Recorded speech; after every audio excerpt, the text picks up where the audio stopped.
One thing I am starting to realize about sales teams, 12 years after operating in sales, and honestly, business in general, is that most sales teams, most businesses, most people's lives are run completely wrong. And the reason is so fucking simple.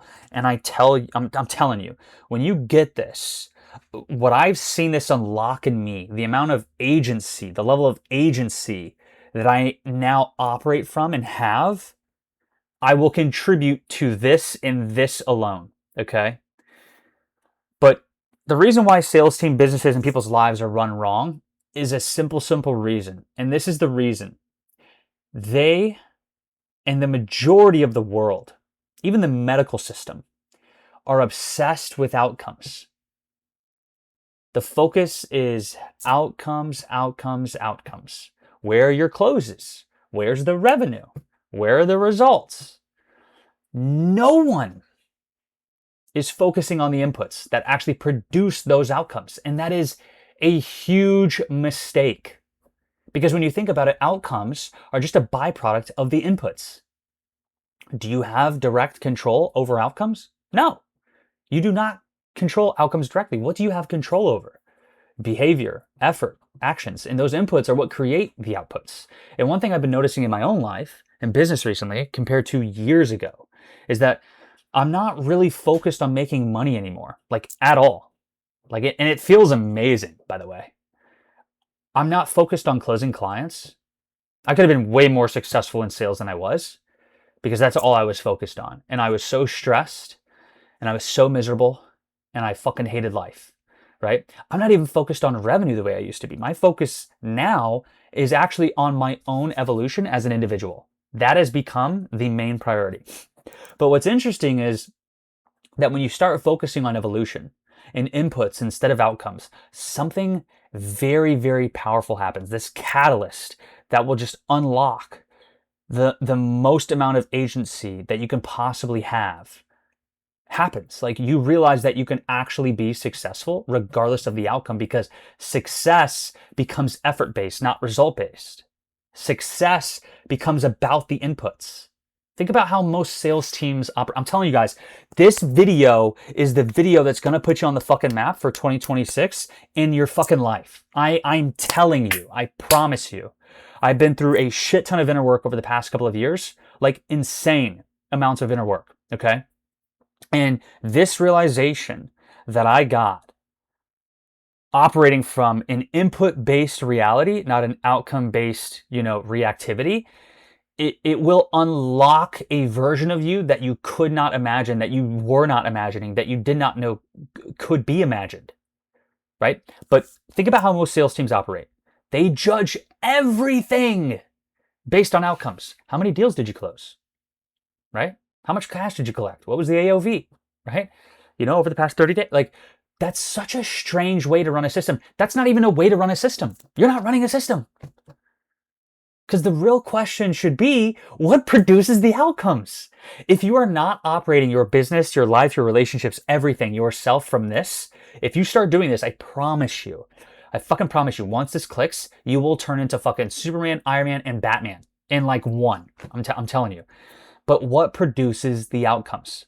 The answer is always the same. It is inputs. For example, can you close a deal without communicating with someone? No. Oh, well, I do marketing, so it's not one-to-one communication. Right, but you're still communicating. Marketing is still a form of communication. So can you close a deal without communicating with someone? No. Okay, it's like, well, does communicating with someone close a deal? No, but let's make this very elementary so you guys can really follow along. Like, we're going to take this down to the microscopic level and up, okay? But we're going to start there. Can you close a deal without communicating with someone? No. Whether that communication happens through marketing, messaging, a direct sales call, there has to be communication. You cannot just sit on your couch and close deals. And it's like, oh, yes, I can. It's like, yeah, you can because you built the systems already. Okay? I'm talking pre-system, okay? Before all of that shit, right? You're born. Can you close a deal without communicating? No. Okay. Now, once systems are built, sure, deals might come in while you're sitting on the couch. But before that, there are inputs. And this is where the confusion happens. I'm telling you, I cannot emphasize this enough throughout this video. I know I've said this. Paul, just get to the fucking video. Guys, this concept has changed my life, okay?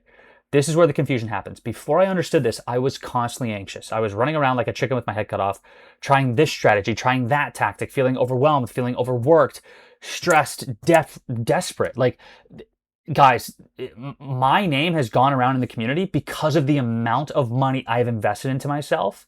People like, dude, what sales training can you take? I mean, there's no sales training left on planet Earth for you to take. There's no mentor, there's no more. You know too much about sales now, right? So, but it felt like success was always out of reach, regardless of the amount of programs and mentors and the amount of money I invested in myself. But the reason I felt that way was because I didn't understand something very simple that no mentor ever fucking really iterated to me, right? Life and everything inside of it is an input-based game.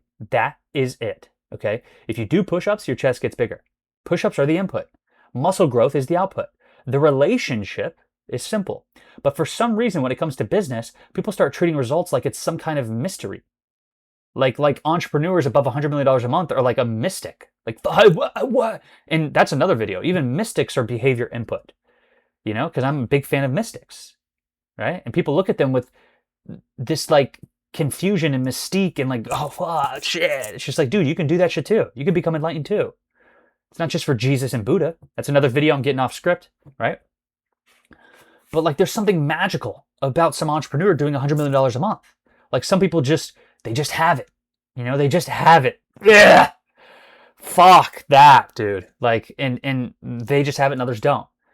But guys, I'm telling you, that is not how it works. And when you realize this, the amount of agency that will wake up inside of you will be limitless, because when you actually understand this and you can grasp this and operate and move through life with this understanding, your whole life will change.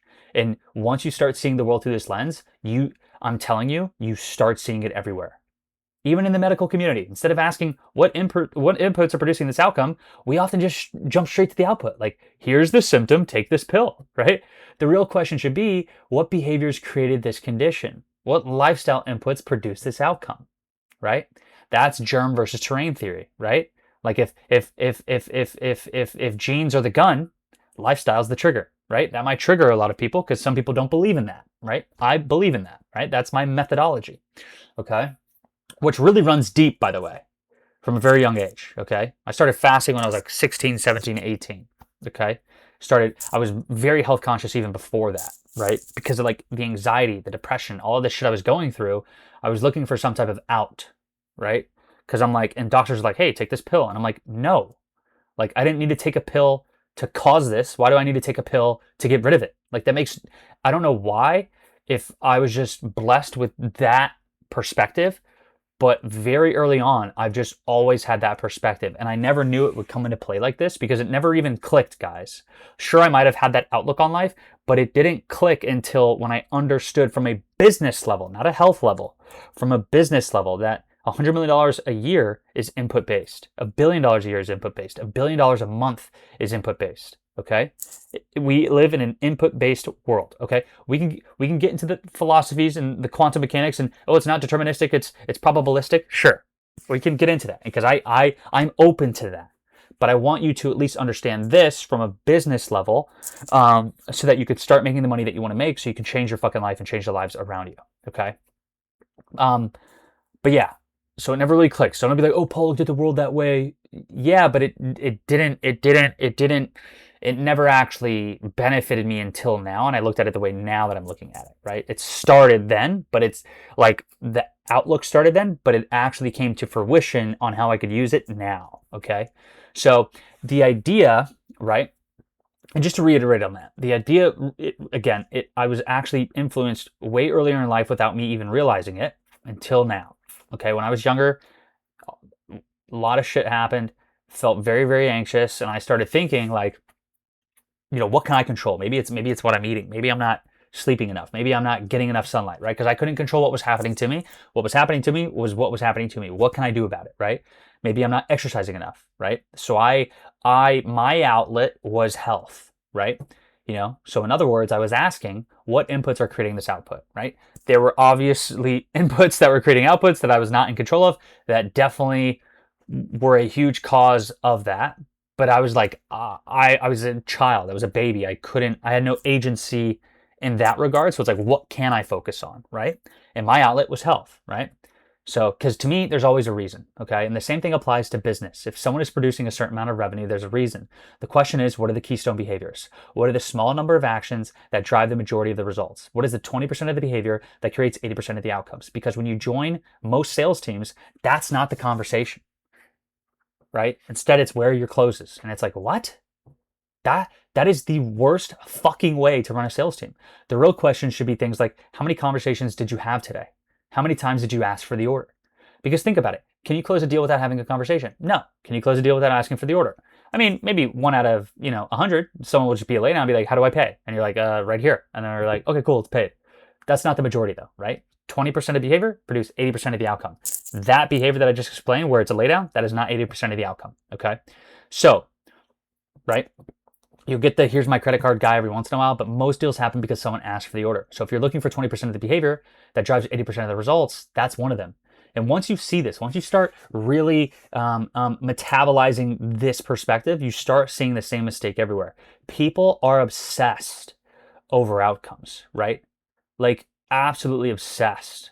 Like, oh, don't consume, produce. It's just like, dude, what?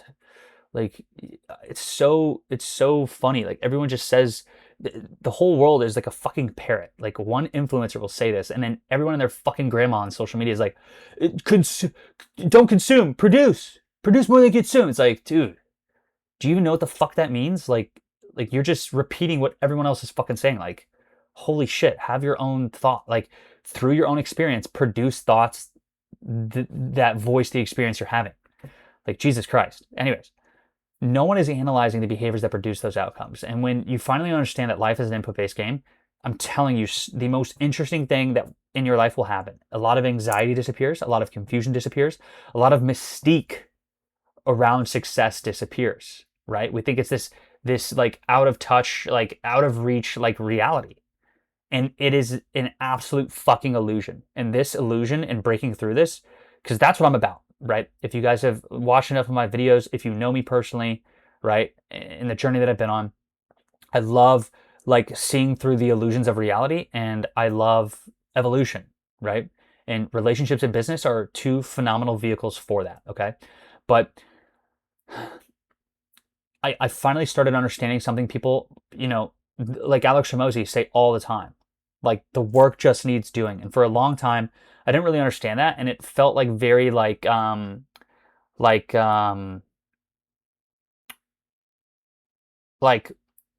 despairing. I don't know if that's the right word, or it's just like you just lost hope.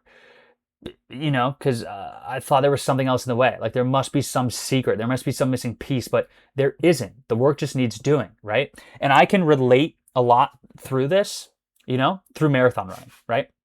If you're running a mile, there's a lot of ways to improve. You can go from 8 minutes to 6 minutes, 6 to 4, and then less than 4, right?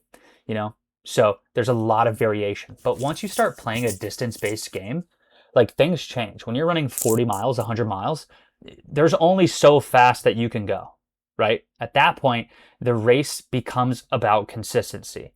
So, and this is why a lot of the guys that are at the levels that they're at preach consistency, which is actually really the wrong message to preach to the masses, because that's not where they're at. And by doing so, you're not meeting the majority of your audience where they're at, right? The majority of Alex Hormozi's audience is not at $30 million a year, right? That's not where the majority, and that's Alex Hormozi, right? Sure, are there people doing $30 million a year?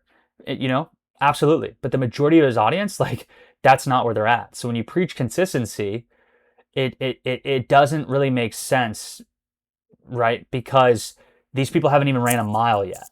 And you're talking about what they need to run a marathon, right? You're talking about endurance. You're talking about continuing to move forward once they've ran the mile, right? So I think that's where a lot of like high level entrepreneurs, and that's why I'm really documenting my journey, is because I feel like a lot of people go through this journey and then they spit out this, and even mystics will do this. Like you'll see Rumi, you'll see Jiddu, even Peter.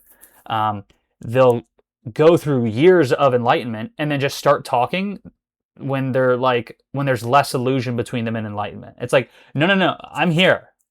Like, don't talk to me from here. I don't know what the fuck you mean when you say this. You know what I'm saying? Like, that sounds really cool, man, but like I'm still suffering. Like, that doesn't help, right? That sounds really cool, Alex Ramosi, but I still like work at a job and I make like 3 grand a month, right? Like, so it's just like it doesn't really like help them. You know what I'm saying? So I think Alex Ramosi really missed out on a vital opportunity, which is like sure, like okay, why are people listening to me? It's like, okay, go build $1 million company a month and then make YouTube videos, but also like document the process to that and then voice those so that we can see the transformation of you and the evolution of you as you go. Because especially if you really understand perception, like a lot of people will get really down on themselves because the mind works in such a mechanical way through comparison, where if you don't show anyone your journey and then you just pop out like $1 million a month entrepreneur, it creates this gap in their mind and it creates more like despair and like more like hopelessness, where they're like, oh fuck, like Alex came out of the womb, sucking on a tit with a net worth of $250 million, a fucking second, you know? And people, so it's like you really have to understand that, right?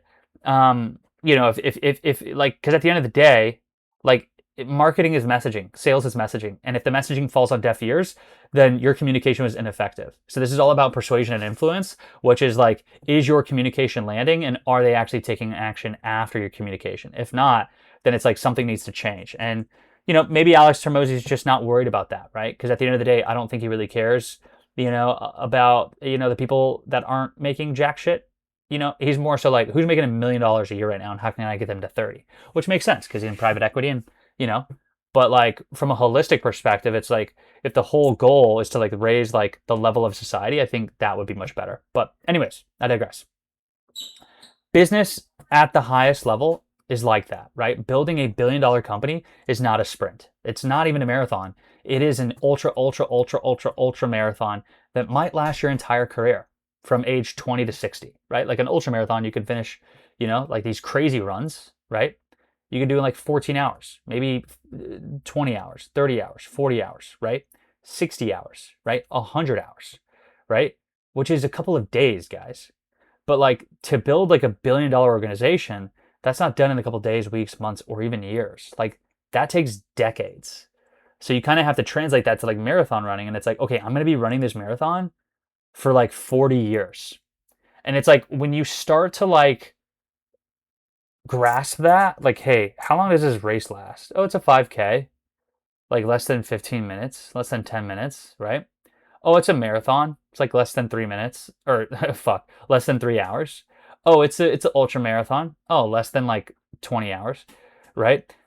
But it's like when you start saying like, hey, I'm going to be running for the next 40 years, your pace changes, right? And it like the main ingredient is no longer speed, it's consistency, right? And I think that's a conversation. And that's an example I can use from my own experience because I used to race competitively, right? So, but 40 years, right?